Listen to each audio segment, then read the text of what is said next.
Hello everyone, কেমন আছো তোমরা সবাই? আশা করছি সবাই খুব ভালো আছো আর আমিও খুব ভালো আছি। Welcome to my new blog. তো দিনটা ছিল হচ্ছে আমার 3rd ম্যারেজ অ্যানিভার্সারি। তো সকাল সকাল চান টান করে একদম রেডি হয়ে গিয়েছি। আর দেখো বাইরের ওয়েদারটা তোমাদেরকে দেখালাম। আর সেদিন এতটাই ঠান্ডা ওয়েদার ছিল। আর যেহেতু আমাদের জানুয়ারিতে বিয়ে হয়েছিল, তো ওয়েদার প্রায় ঠান্ডা থাকে। মানে 2 বছর থেকে ওয়েদারটা মোটামুটি ছিল, কিন্তু 3rd ইয়ার অ্যানিভার্সারিতে ওয়েদারটা খুবই ঠান্ডা ছিল আর বাইরে প্রচণ্ড কুয়াশাও পড়ছিল। সেটাই তোমাদেরকে দেখাচ্ছিলাম। আর এই দেখো এখানে আমি পুরো রেডি হয়ে যাচ্ছি, চান টান করে ক্রিম ট্রিম লাগাচ্ছি।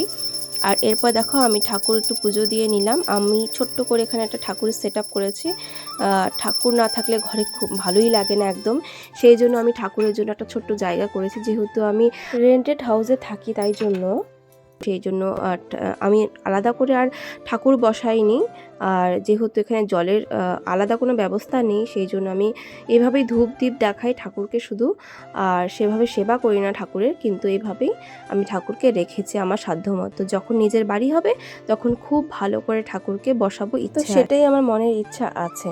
তো দেখো এখানে আমি ঠাকুরকে ভোগ দিয়েছিলাম। মানে আমাদের এখানে যে দুর্গাবাড়ি মন্দির আছে, আমাদের সবথেকে জাগ্রত মন্দির দুর্গাবাড়ি, তো সেখানে ভোগ দিয়েছিলাম। সেখানে অনেক রকম দেবতা রয়েছে, তো রাধা গোবিন্দও রয়েছে, মা কালীও রয়েছেন, আরও অনেক দেবতা রয়েছে। তো সেখানে রাধা গোবিন্দের ওখানে আর মায়ের ওখানে ভোগ দিয়েছিলাম। তো সেই প্রসাদটাই আমরা দুপুরবেলা খেয়েছিলাম সেই দিন। যেহেতু আমাদের অ্যানিভার্সারি ছিল, তো সেদিন ভোগ দিয়েছিলাম এভাবেই ঠাকুরকে। ওখানে পয়সা দিয়ে আসতে হয় আর তারপরে তোমাদেরকে ভোগ দিয়ে দিবে। তো ভোগটাও নিয়ে এসেছিলো বাড়িতে, তারপরে আমরা দুপুরবেলা ভোগটা খেয়েছিলাম। আর দেখো এখানে অর্ধেকটা রেডি হয়ে আমি বেরিয়েই যাচ্ছি। এখন কোথায় যাচ্ছি বলো তো? যাচ্ছি হচ্ছে শ্বশুর বাড়িতে। তো দেখো বলতে বলতে চলেও আসলাম। আর এখানে দেখো জামাইবাবুরা চলে এসছে। আর আমি জামাইবাবুদের সাথে এটাই গল্প করছিলাম যে তোমরা কবে এভাবে অ্যানিভার্সারি করবে একটা বড় করে। আমি তো তোমাদের বিয়ে দেখিনি, তো চলো তোমাদের অ্যানিভার্সারি দেখবো।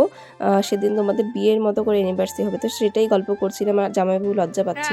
আরও অনেক রকম কথা বলছিলাম। তো দেখো আমি দেখতে দেখতে রেডিও হয়ে গিয়েছি। তো অর্ধেকটা তো সেজেই এসেছিলাম, তোমরা তো দেখতেই পেয়েছিলে। আর অর্ধেকটা শাড়িটা পরে নিলাম তারপরে। আর এখানে দেখো জামাইবাবু আমাকে একটা বেলুন দিচ্ছিল। তারপরে দেখো আমার যে ছোট করে একটা সেলিব্রেশন হবে, সেটা হচ্ছে আমার দেওয়ারের ঘরে হচ্ছিল। ওরা এখানে বেলুন টেলুন দিয়ে সাজাচ্ছিল। এবার জানো তো আমার কোনো প্ল্যান ছিল না এভাবে সেলিব্রেট করার। আমরা ভেবেছিলাম দুজনে মিলে বাইরে গিয়ে একটু সেলিব্রেট করব। কিন্তু কি বলো তো, আমার ফ্যামিলির সবার সাথে সেলিব্রেট না করলে একদমই ভালো লাগে না। I M a very family person. মানে ফ্যামিলির সাথে থাকতে, ফ্যামিলির সাথে এনজয়মেন্ট করতে, ফ্যামিলির সাথে কোনো কিছু সেলিব্রেট করতে আমার ভীষণ ভালো লাগে। আর কি বলো তো, একটা সময় হয়তো ফ্যামিলি মেম্বাররা কিছু থাকবে না, আবার হয়তো আমরা এখানে নাও থাকতে পারি। আর সবাই সবসময় এক জায়গায় থাকে না। তো যাই হোক, আমি খুব ফ্যামিলির সাথে সব কিছু সেলিব্রেট করতে ভালোবাসি। আর চাইলেই কিন্তু আমরা বাইরে গিয়ে দুজনে মিলে ভালো করে সেলিব্রেট করতে পারতাম, কিন্তু আমরা হঠাৎই প্ল্যান করলাম চলো বাড়িতে গিয়ে সবার সাথে সেলিব্রেট করি। অ্যাটলিস্ট সবার ধানদুব্য দিয়ে যে আশীর্বাদটা তো পাওয়া যাবে, সেটাই সব থেকে বড় কথা। আমার কাছে সেটাই খুব ইম্পর্টেন্ট জিনিস। তো যাই হোক, দেখো এখানে সবাই মিলে ঘর সাজাচ্ছিল। এটা হচ্ছে আমার একটা দেওর, আর একটা হচ্ছে আমার ভাগনা, যে আমার থেকে বয়সে বড়, তবুও আমি তার মামি হই। তো যাই হোক, এখানে দেখো দিদিভাইরাও চলে এসছে। আর সবাই এখানে দেখো বসে আছে, অপেক্ষা করছে কখন কেক কাটবো। আর এদিকে আমার শাশুড়ি মাও চলে এসছে ধানদুব্বর বাটা নিয়ে। তো যেটা সব থেকে বেশি ইম্পর্টেন্ট।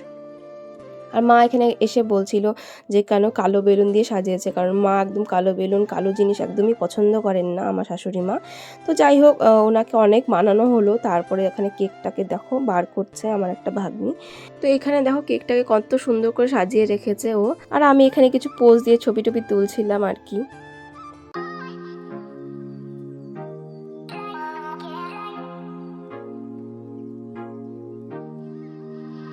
আর জানো তো, আমাদের হঠাৎ করেই এভাবে প্ল্যান হলো যে ফ্যামিলি সবার সাথে সেলিব্রেট করব। কারণ আমরা ভেবেছিলাম আমরা বাইরে কোথাও গিয়ে সেলিব্রেট করব, কিন্তু লাস্ট মোমেন্টে এতটুকুই আয়োজন করতে পেরেছি। আর খুব তাড়াহুড়োর মধ্যে সব কিছুটা আয়োজন করেছি, মানে একদিনের মধ্যেই আর কি বলতে পারো। তো দেখো এখানে আমরা কেক কাটিং চলছিল। আর এই মুহূর্তটা কি বলবো, এই মুহূর্তটা হচ্ছে সেরা মুহূর্ত লাগে আমার সব থেকে। মানে কি করে যে 3টে বছর পার করে দিলাম দুজনে মিলে বোঝাই যাচ্ছে। আর এই ভিডিওটা ছিল আগের বছরে মানে 3rd ইয়ার অ্যানিভার্সারি, আবার নতুন করে 4th ইয়ার অ্যানিভার্সারি সেলিব্রেট করেছিলাম।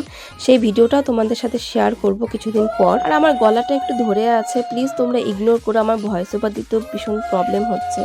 তো যাই হোক, এখানে দেখো আশীর্বাদ করার পালা শুরু হয়ে গিয়েছিল, আর আমার শাশুড়ি মা আমাকে আশীর্বাদ করে নিলেন আর আমাকে কিছু টাকাও দিয়েছিলেন শাড়ি কেনার জন্য। তো পরে সেটা কিনেও ছিলাম। তারপরে একটা দিদিভাই আশীর্বাদ করলো, এটা হচ্ছে সবার বড় জামাইবাবু, তিনি আশীর্বাদ করলেন। আর এটা হচ্ছে আমাদের জামাইবাবু যিনি আশীর্বাদ করছিলেন। এই দেখো ইনি বড় জামাইবাবু গিফট দিল, এটা হচ্ছে আমার নিজের ননাস, ইনিও গিফট দিল। আর এটা হচ্ছে আমার একটা ননাসের বান্ধবী হয়, উনিও আমাদেরকে আশীর্বাদ করলো। এই দেখো এটা হচ্ছে আমাদের দেওর, মানে আমার দেওর। তো উনি খুব সুন্দর করে একটা গিফট সাজিয়ে নিয়ে এসেছিলো, তো সেটাই আমাদেরকে দিল। সেটাই বলছিলাম যে ভাই কত সুন্দর করে গিফটটা সাজিয়ে নিয়ে এসছে। আর এই দেখো আমরা এখন কিছু মানে শ্যুট করছিলাম দুজনে মিলে, ফটো তুলছিলাম। তো সেইভাবে তো কোনো আয়োজন করতে পারিনি, মোটামুটিভাবে একটু কোনোভাবে সাজিয়ে।